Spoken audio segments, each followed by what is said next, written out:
We know our spinning Earth to be a sphere overlaid with seas and continents, but ancient men knew only of the Mediterranean regions. Greek geographers of 500 BC thought the Earth was a flat disk, its land surrounding a central sea called the Mediterranean, which meant enclosed by land. To early men, it was truly a Mediterranean world.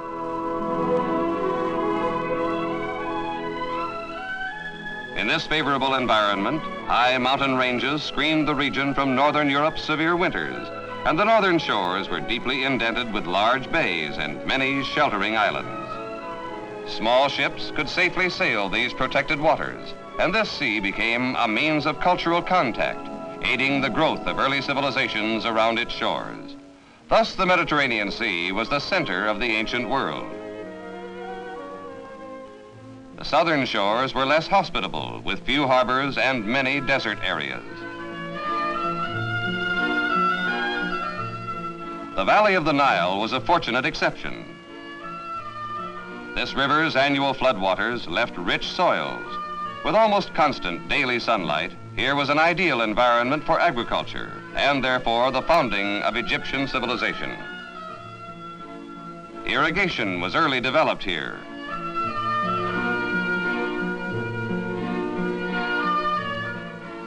In time, Egyptians created an alphabetic form of writing based on pictures and used papyrus plant fibers to make paper. Egyptians were among the first to refine metals for tools, weapons, and ornaments. The golden burial mask of King Tutankhamun reveals the superb skills of these ancient craftsmen. The powerful pharaohs, the ancient kings, left impressive monuments to mark their reigns. Their colossal pyramid tombs, although erected 5,000 years ago, are among the largest stone structures ever built. Ancient drawings show that the first Nile boats were bundles of buoyant papyrus reeds.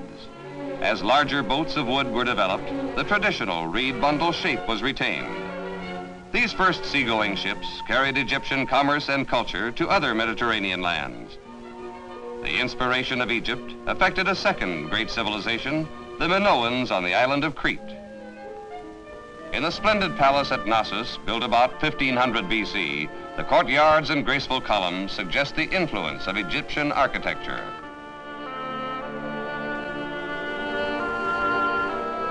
In Minoan warehouses, huge earthenware jars stored grains and olive oil for a city of thousands.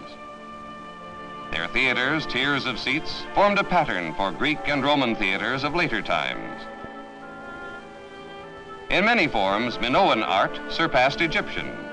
Paintings showed greater realism, and pottery and golden jewelry were decorated with taste and skill. About 1000 BC, the Phoenician civilization flourished. On the slopes of their mountains was the most important source of timber in the dry and often barren eastern lands. Today, few trees remain of the cedars of Lebanon. The rest were cut to build ships and roof temples in ancient times. In Byblos, Phoenicia's principal seaport, paper, fabrics, and finely wrought metals were produced. These vats boiled the famous Tyrian purple dye. But Phoenicia's greatest contribution was a simplified alphabet from which our present writing was developed. From such tiny harbors as these, Phoenician traders carried Eastern crafts and knowledge throughout the Mediterranean and to the shores of northern Europe. During this time, another civilization was rising. It was that of the Greeks. They built upon the preceding cultures, adding many new concepts. The theater was enlarged and improved as drama, dance, and oratory became vastly refined. Greek buildings were a great artistic advance over those of Crete and Egypt. Crowning the Acropolis in Athens was the beautiful Parthenon, one of man's most perfectly proportioned buildings. 23 centuries ago, this marble temple was dedicated to the goddess Athena. Behind bronze doors stood her statue, with clothing of gold and skin of ivory, masterpiece of the sculptor Phidias. The ancient Greeks, excelling in the arts, mathematics, medicine, and sciences, also introduced democratic principles in government. These ideas spread throughout the Mediterranean world and were carried eastward by the conquests of Alexander the Great. In time, the center of power again moved westward to Rome. The culture of Rome derived from the Greeks. Romans were master builders, warriors, and governors. The ruins of their capital city are reflected in their works throughout the Mediterranean lands. For 2,000 years ago, Roman ships and conquering legions journeyed to the limits of the Mediterranean world and beyond to spread Roman laws, speech, skills, and religion. In Spain stands an ancient aqueduct built by the Roman conquerors. In Algeria, a triumphal arch amid an outpost's ruins. And in Lebanon, a vast temple once dedicated to Bacchus. In Asia Minor are the ruins of Ephesus, one of Rome's greatest subject cities. And in Greece, a Byzantine church contains mosaics which reveal how the Roman world ultimately accepted Christianity. In its 1,000 years of rule, Rome reached far beyond the Mediterranean lands. When the empire crumbled, the region was left in a confused and disorganized political state, the Middle Ages. In 622 AD, from Arabia came Muhammad. He founded Islam, the religion of the Muslims, which quickly encircled the southern and eastern shores. Through centuries of warfare, Christians regained only a portion of the lost lands, leaving this present division of Christian and Muslim peoples. In the Middle Ages, the Muslims became the world leaders in sciences, mathematics, and literature. Great mosques and universities were built in Cairo, when the power and culture of Arabic Islam was far higher than that of northern Mediterranean shores. The Muslim influence was widespread. In Spain, the graceful courtyard of a Muslim palace. A blue-tiled mosque in distant Persia, or tall minarets in Turkey reflect the vitality of Muhammad's teachings. In Europe, contacts with Eastern civilizations spurred the revival of learning in the Renaissance period. It began in Italy about 600 years ago, where artists and architects recalled the styles of ancient Greeks and Romans. Sciences flourished after centuries of decline. This intellectual upsurge, a superior agricultural environment, and the availability of better natural resources now enabled the northern shores to develop swiftly, surpassing southern and eastern lands to create modern European civilization. In this same period, Muslim lands advanced little, for their culture was hampered by firmly rooted feudalism and ancient institutions. Because of their great differences in backgrounds and environments, the Mediterranean peoples of today have widely dissimilar ways of life. On the southern shores, North Africa is generally fertile. A moderate rainfall allows crops of fruits and grains, gives pasture for grazing, and supports a farm life little changed from the days when the Muslim Arabs occupied the land. Many farm products move to coastal cities for shipment to Europe. Today, the foods and minerals of North Africa are especially important to the people of France. They colonized these shores over 100 years ago, and many North African cities have a European character from the French settlers. Yet in almost every such city is a Kasbah, a crowded native quarter where devout Muslims resist changes to their culture by European contacts.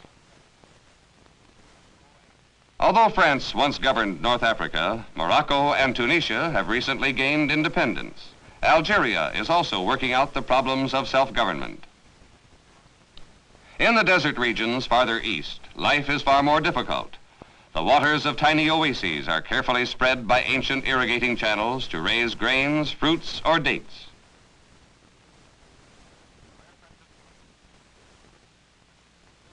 Where precious water cannot be spared to grow trees for building lumber, most houses are made of sun-dried mud bricks. And camels and donkeys are still the principal means of transportation. Although on the desert coast, Egypt is especially fortunate in having the Nile River. The Nile carries Egypt's commerce in riverboats like those of thousands of years ago.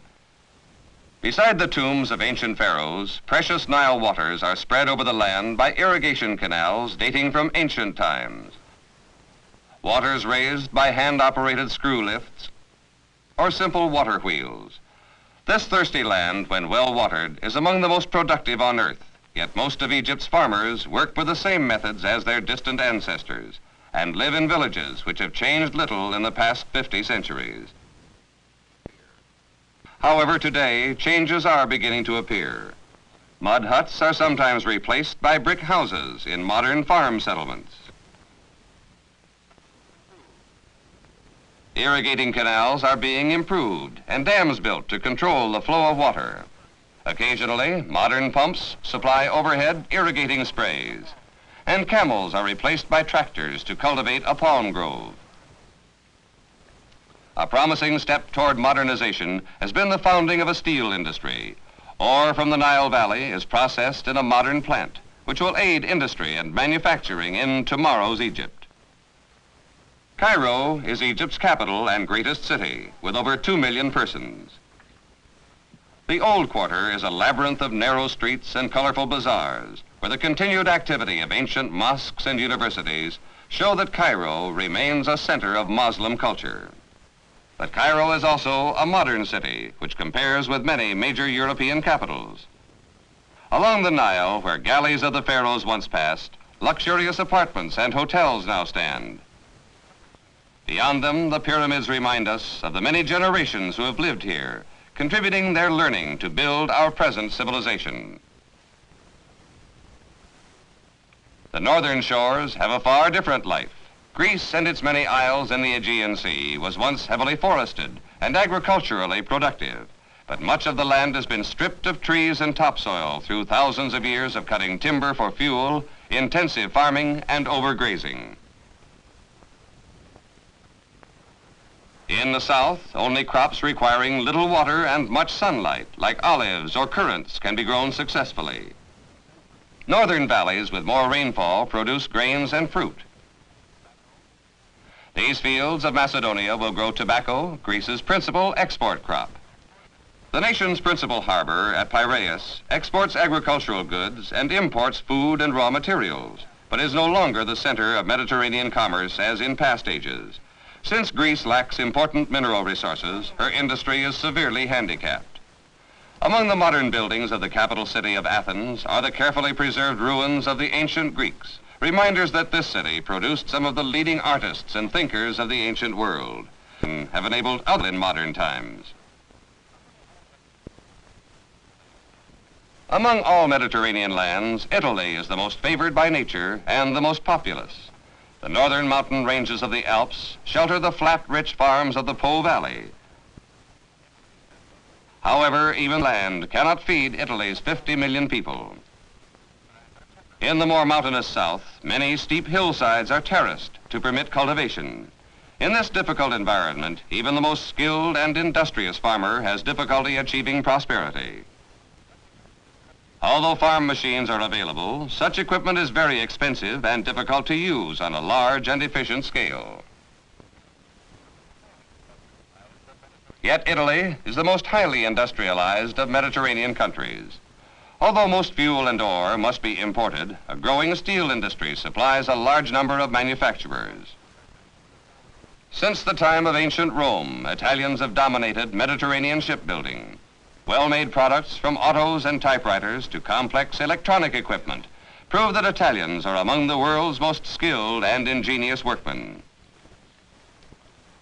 Italy enjoys a great industrial advantage in having adequate water. Her mountain chains create thousands of waterfalls.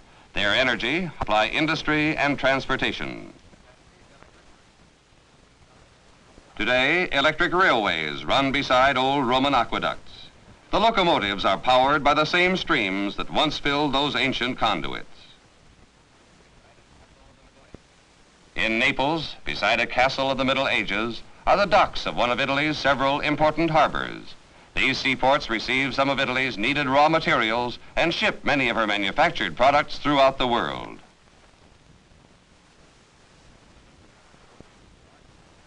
Rome is the northern Mediterranean's largest and most modern capital, a city of worldwide commercial importance. Although Italy's resources are limited, determined effort and ingenuity give many Italians an advanced standard of living. They enjoy homes in comfortable residential or attractive apartments beside the Tiber River. From fashionable sidewalk cafes like the blending of 2,500 years of northern Mediterranean passes the marble columns of the Victor Emmanuel Monument, a 20th museum, an amphitheater of 20 centuries. and approaches the ancient triumphal arch of the Roman Emperor Constantine. Revered is the great Basilica of St. Peter's, a Renaissance masterpiece of art and architecture and a center of Christianity. Such monuments have caused Rome to be called the Eternal City. The Mediterranean has three vital gateways which placing part of that nation in Europe and part Asia. On the Bosporus, over the Romans established the capital of their Eastern Empire, Constantinople. In 1453, it was captured by the Turks and later renamed Istanbul. Istanbul is Turkey's its industry and major contribution to the wealth and security of this progressive nation. Turkish mosques, ancient Roman walls, and modern offices stand side by side here because for thousands of years men have recognized the importance of this site. The Bosporus is the sea route to the interior of modern Russia. Turkey controls the Soviet Union's outlet from the Black Sea and her most convenient access to the trade routes of the Mediterranean and the Atlantic gateway is the Strait of Gibraltar, called the Pillars of Hercules by ancient shores. One may see the mountains of North Africa. This narrow entrance is dominated by the water. The soldiers of Carthage crossed here from Africa to occupy Spain and attack ancient Rome. The Muslim Arabs crossed in the 8th century to invade Spain and France. Their Moorish castle still stands.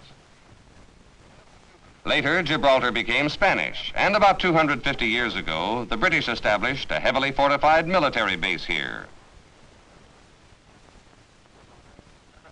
It has now been developed into a modern air and naval base, protecting Britain's vital trade routes to the east.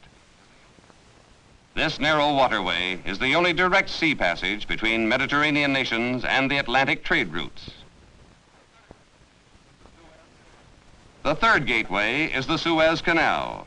At one time, shipping between Atlantic ports and the Orient had to go around Africa.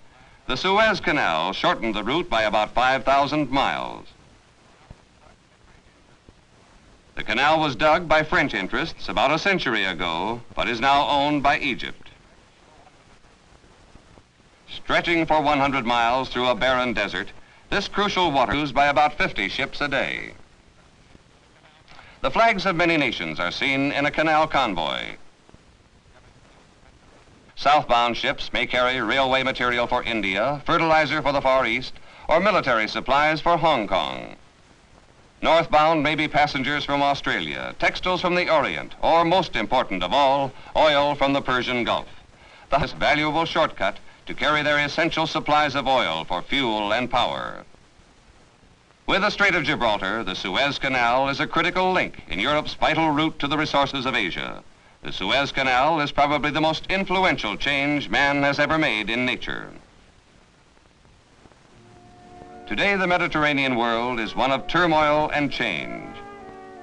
The old Christian and Muslim differences were irritated further by the extensive European efforts toward colonizing and commercial influence within the past century. Today, the Soviet seeks an outlet to the Atlantic and Indian Ocean, but her route cannot be secure without control of the three vital gateways.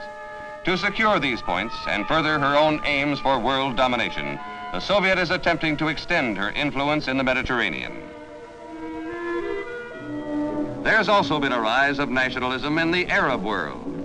Egypt is developing a modern military force, and its control of the vital Suez Canal is an important key to Mediterranean power.